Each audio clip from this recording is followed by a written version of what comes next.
wise of my talk about it. So as I was saying, I'm Carlo De Grandis. I work in the rail safety unit after having worked from local public transport in Italy and 15 years in the commission and transport field, from the inclusion policy point of view 20, and then really in the nitty-gritty of rail, which is very fascinating. And okay, we try to address mapping as requested also by RPT and radio undertaking dialogue and prime platform for infrastructure managers and mapping of the complexity of digitalization for railways.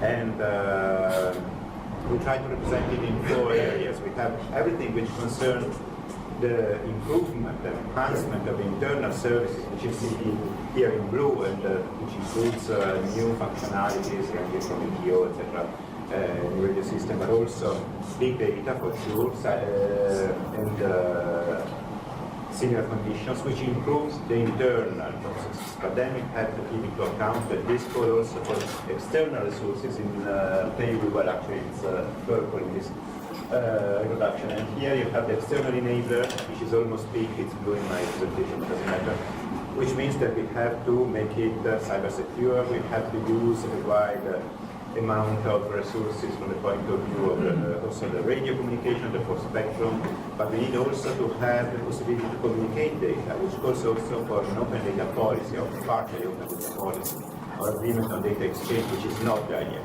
Because we now do not exchange enough data to be really well integrated in multiple departments. But it also must eventually lead to better passenger services and freight services.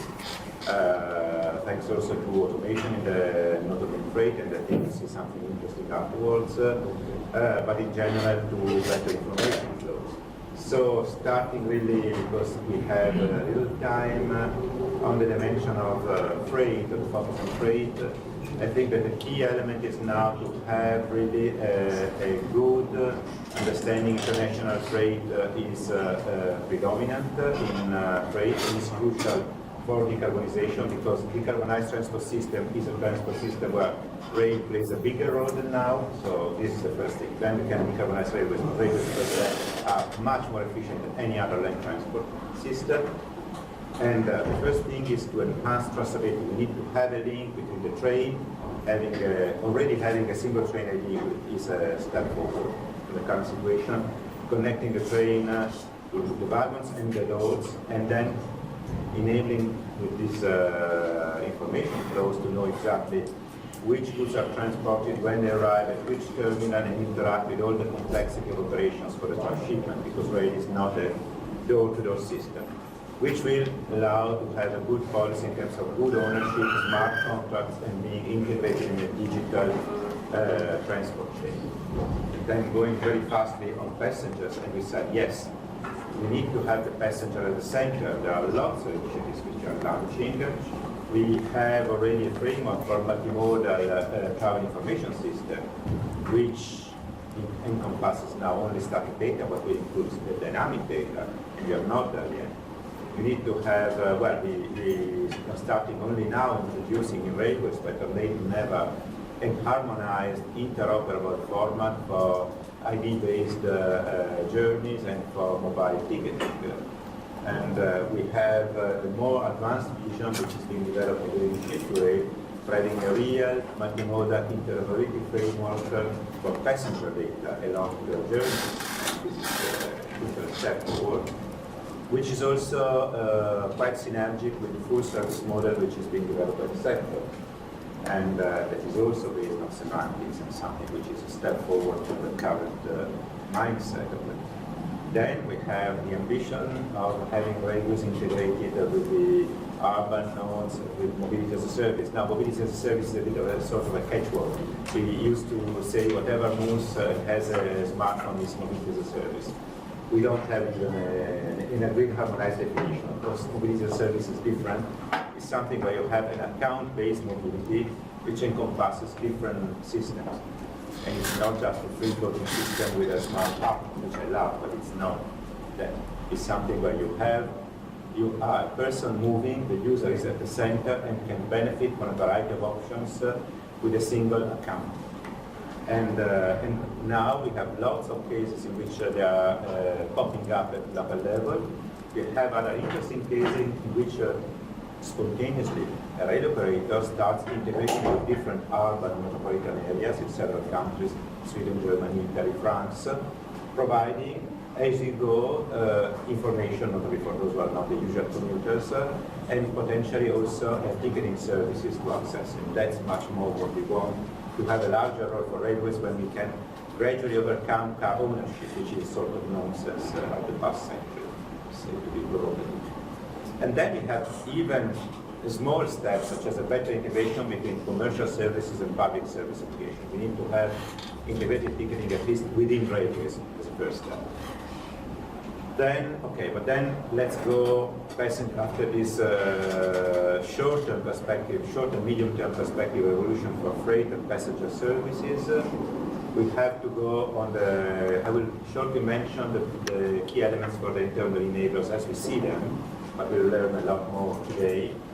So as I'm saying, we have to break the uncertainty principle, as Heisenberg found a certain uncertainty at very small level between position and motion or speed of particles.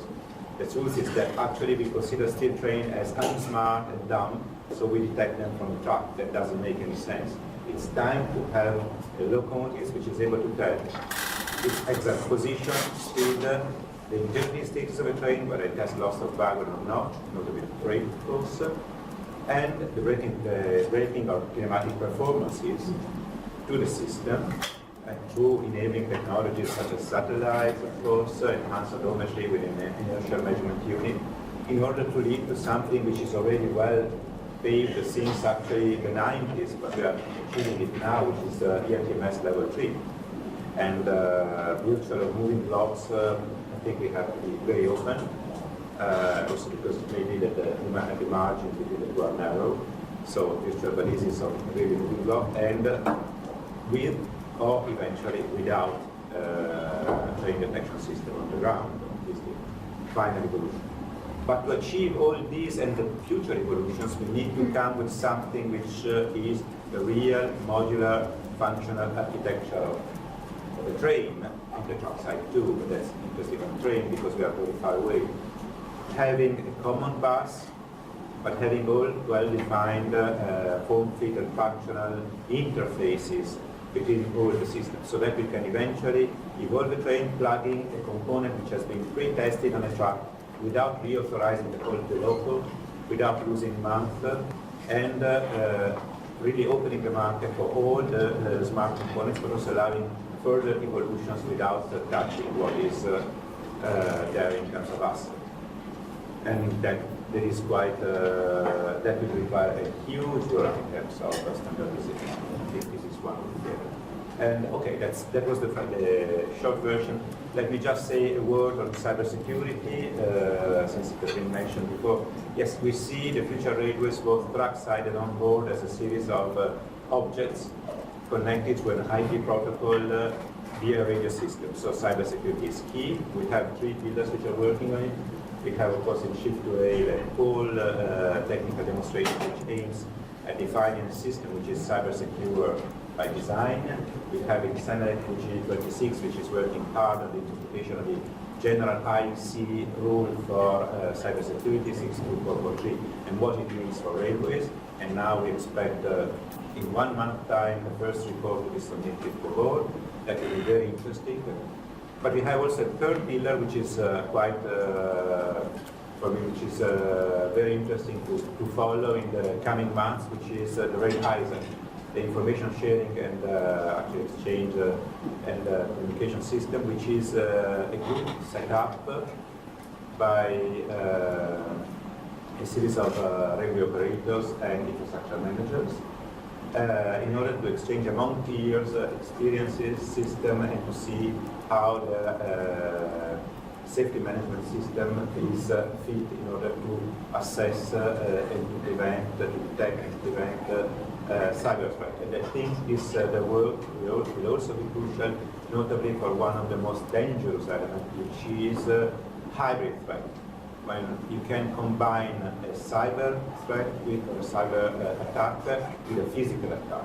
And then only the experience on the ground of railways can really provide lots of hints on it. So we are quite confident that these three streams can contribute on a very safe CCS by design, on methodology for the risk assessment, but also on the experience on the ground for the overall safety management system of railways in the near future.